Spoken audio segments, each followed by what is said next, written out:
The fear of vaccines and the myth associated with its use have been well documented throughout history. In the 18th century, Reverend Edmund Massey presented a sermon titled Diabolical Operations that convinced his followers in England to accept a belief that vaccine is sinful and dangerous. There has been other documentation throughout history of theological, political, and legal arguments against the use of vaccines.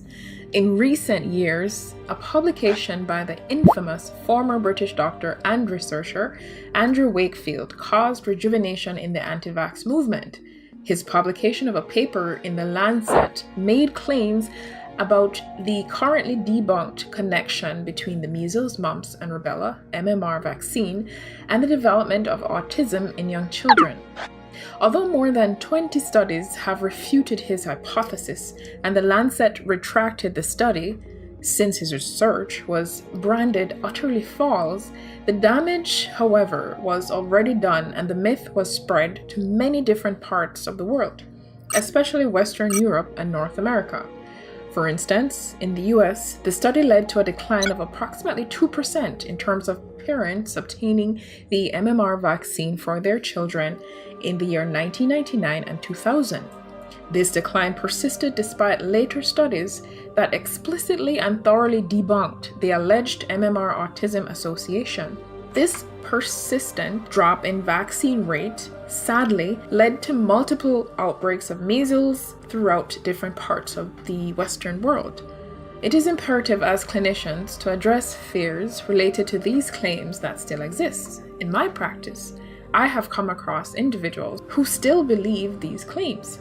So how can we approach vaccine-hesitant parents in an attempt to start a conversation about the life-saving effects of vaccines such as MMR? The Education Program for Immunization Competencies, EPIC, offered through the Canadian Pediatric Association, adopted the communication tool for immunizers from the British Columbia Immunization Professional Education Working Group, which sets out a reasonable approach in starting conversations with anti-vaxxers.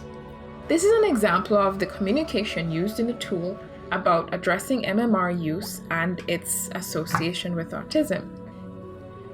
There is no increased risk of autism with vaccinations, including the MMR vaccine, because children with autism are often diagnosed around the same time as they get their shots. People sometimes think that it's related to the shots themselves. Just because some things happen close together does not mean that they are related. It's just like if you get a ham sandwich and get hit by a car, the ham sandwich did not cause the car to hit you. As clinicians, let us play our part. Let us spread the truth. Vaccines indeed save lives.